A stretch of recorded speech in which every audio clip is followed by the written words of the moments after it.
Hi viewers, ಎಲ್ಲರಿಗೂ ನಮಸ್ಕಾರ. ಇವತ್ತು ನಾನು ಒಂದು ವಿಶೇಷವಾದ ಮೀನಿನ ಸಾರನ್ನ ತುಂಬಾ ರುಚಿಯಾಗಿ ಹೋಟೆಲ್ ಸ್ಟೈಲಲ್ಲಿ ಯಾವ ರೀತಿ ಮಾಡೋದು ಅನ್ನೋದನ್ನು ತೋರಿಸ್ಕೊಡ್ತಾ ಇದ್ದೀನಿ.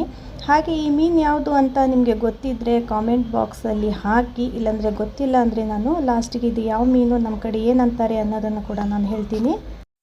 ಇದನ್ನು ಜೋಳದ ಹಿಟ್ಟು ಹಾಗೆ ಉಪ್ಪು ಹಾಕಿ ಚೆನ್ನಾಗಿ ಕ್ಲೀನ್ ಮಾಡಿ ಇಟ್ಕೊಂಡಿದ್ದೀನಿ. ಬನ್ನಿ ಇವತ್ತು ಸಾಂಪ್ರದಾಯಿಕ ಸ್ಟೈಲಲ್ಲಿ ಯಾವ ರೀತಿ ಮೀನು ಸಾರನ್ನ ಮಾಡೋದು ಅನ್ನೋದನ್ನು ನೋಡೋಣ.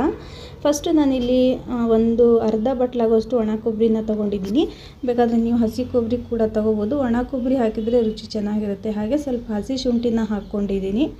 ಹಾಗೆ ನೆಕ್ಸ್ಟು ನಾನು ಇದಕ್ಕೆ ಬೆಳ್ಳುಳ್ಳಿ ಒಂದು 2ರಿಂದ 3 ಬೆಳ್ಳುಳ್ಳಿನ ಹಾಕ್ಕೊಂಡಿದ್ದೀನಿ. ಆದಷ್ಟು ಮೀನಿನ ಸಾರು ಸ್ವಲ್ಪ ಖಾರವಾಗಿ ಸ್ಪೈಸಿಯಾಗಿದ್ರೇ ರುಚಿ ಅಷ್ಟು. ಹಾಗೆ ನಾನು ಒಂದು ಅರ್ಧ ಈರುಳ್ಳಿನ ಕಟ್ ಮಾಡಿ ಹಾಕ್ಕೊಂಡಿದ್ದೀನಿ. ಹಾಗೆ ಕೊತ್ತಂಬರಿ ಹಾಕ್ಕೊಂಡಿದ್ದೀನಿ. ಕೊತ್ತಂಬರಿ ಆಪ್ಷನಲ್ಲು. ನಿಮಗೆ ಈ ಮೀನಿನ ಸಾರು ಸ್ವಲ್ಪ ಕೆಂಪುದಾಗಿ ಚೆನ್ನಾಗಿ ನೋಡೋಕ್ಕೆ ಚೆನ್ನಾಗಿರಬೇಕು ಅಂದರೆ ಈ ಕೊತ್ತಂಬರಿನ ನೀವು ಸ್ಕಿಪ್ ಮಾಡ್ಬೋದು. ಹಾಗೆ ಈ ಗರಂ ಮಸಾಲೆನ ನಾನು ಹಾಕ್ಕೊಳ್ತಾ ಇದ್ದೀನಿ. ಜೀರಿಗೆ, ಚಕ್ಕೆ, ಕರಿಮೆಣಸು, ಲವಂಗ. ಹಾಗೆ ಕೊನೆಯದಾಗಿ ನಾನು 1 ಸ್ಪೂನ್ ಆಗುವಷ್ಟು ಅಂದರೆ 1.5 ಸ್ಪೂನ್ ಆಗುವಷ್ಟು ಗಸಗಸೆನ ಹಾಕ್ಕೊತಾ ಇದ್ದೀನಿ. ತುಂಬಾ ರುಚಿಯಾಗುತ್ತೆ. ಗಸಗಸೆ ಅಂತೂ ಸ್ಕಿಪ್ ಮಾಡಲೇಬೇಡಿ. ಇವೆಲ್ಲ ಮಸಾಲೆಗಳನ್ನು ಈ ರೀತಿ ಜೋಡಿಸಾದ್ಮೇಲೆ ಇದನ್ನು ಆದಷ್ಟು ನಾವು ನೀರನ್ನು ಹಾಕ್ಕೊಂಡು ಸಾಫ್ಟಾಗಿ ಇದನ್ನು ನಾವು ರುಬ್ಕೋಬೇಕು. ಆದಷ್ಟು ಈ ಮೀನಿನ ಮಸಾಲೆ ಸ್ವಲ್ಪ ಸಾಫ್ಟಾಗಿ ರುಬ್ಕೊಳ್ಳಿ. ತುಂಬ ಜನರಿಗೆ ಈ ಮೀನಿನ ಹೆಸರು ಗೊತ್ತಿರಲ್ಲ. ನಿಮಗೆ ಗೊತ್ತಿದ್ದರೆ ಕಾಮೆಂಟಲ್ಲಿ ಹೇಳೋದನ್ನು ಮರಿಬೇಡಿ. ನೋಡೋಣ ನಿಮ್ಮ ಊರಲ್ಲಿ ಈ ಮೀನನ್ನು ಏನಂತಾರೆ ಅನ್ನೋದು ಕೂಡ ಗೊತ್ತಾಗುತ್ತೆ. ನಾನು ವಿಡಿಯೋ ಕೊನೆಯಲ್ಲಿ ನಮ್ಮ ಸೈಡ್ ಇದಕ್ಕೆ ಏನಂತಾರೆ ಅಂತ ನಾನು ಹೇಳ್ತೀನಿ. ನಾನಿಲ್ಲಿ ಒಂದು ದಪ್ಪನೆಯ ಬಾಣಲಿನ ತೊಗೊಂಡಿದ್ದೀನಿ.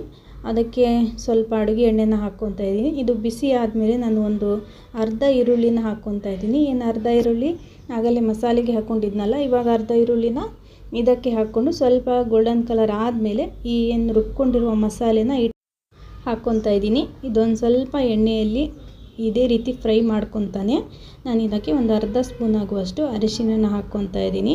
ಹಾಗೆ ನಿಮ್ಗೆ ಎಷ್ಟು ಖಾರ ಬೇಕೋ ಅಷ್ಟು ಇಲ್ಲಿ ಖಾರದ ಪುಡಿನ ಹಾಕ್ಕೋಬೋದು. ಆದಷ್ಟು ಮೀನಿನ ಸಾರು ಸ್ವಲ್ಪ ಖಾರವಾಗಿ ಉಪ್ಪು ಹುಳಿ ಇದ್ರೇ ತುಂಬಾ ಚೆನ್ನಾಗಿ ಕಾಣಿಸೋದು. ಈ ರೀತಿ 1.5 ಸ್ಪೂನ್ ಆಗೋಷ್ಟು ನಾನು ಖಾರದ ಪುಡಿನ ಹಾಕ್ಕೊಂಡು ಈ ರೀತಿ ಫ್ರೈ ಮಾಡ್ಕೊತಾ ಇದ್ದೀನಿ. ಅದಕ್ಕೆ ನಾನು ಹೇಳಿದ್ದು ಈ ಟೈಮಲ್ಲಿ ನಿಮಗೆ ಈ ರೀತಿ ಹಸಿರು ಕಲರ್ ಬರಬಾರ್ದು ಅಂದರೆ ನೀವು ಕೊತ್ತಂಬರಿನ ಸ್ಕಿಪ್ ಮಾಡಿ. ಏನು ನಾವು ಕೊತ್ತಂಬರಿ ಕಾಳನ್ನು ಹಾಕ್ಕೊಂಡಿದ್ವಲ್ಲ ಅದು ಕೂಡ ನಡೆಯುತ್ತೆ.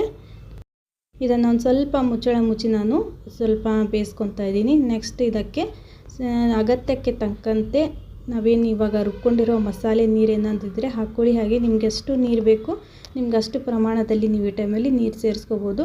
ನಾನು ಹುಳಿಗೆ ಅಂತ ಇಲ್ಲಿ ಹುಣಸೆಹಣ್ಣನ್ನ ಹಾಕ್ಕೊತಾ ಇದ್ದೀನಿ.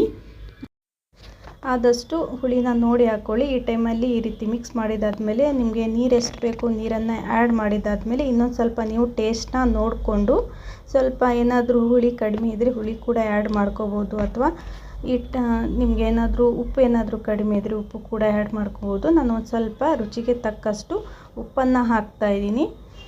ಉಪ್ಪನ್ನು ಹಾಕಿ ಇದನ್ನು ಚೆನ್ನಾಗಿ ನಾವು ಹುಷಾರಾಗಿ ಬೇಯಿಸ್ಕೋಬೇಕು.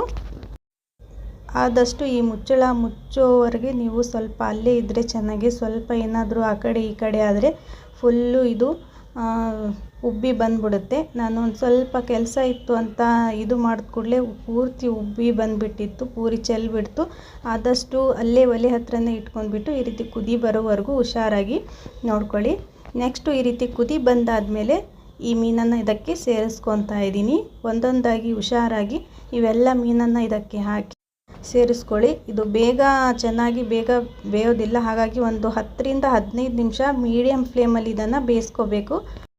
ಹಾಗೆ ನಮ್ಮ ಕಡೆ ಇದಕ್ಕೆ ಹಾವು ಮೀನು ಹಾಗೆ ಆಂಬತ್ತಿ ಮೀನು ಅಂತ ಕರೀತಾರೆ.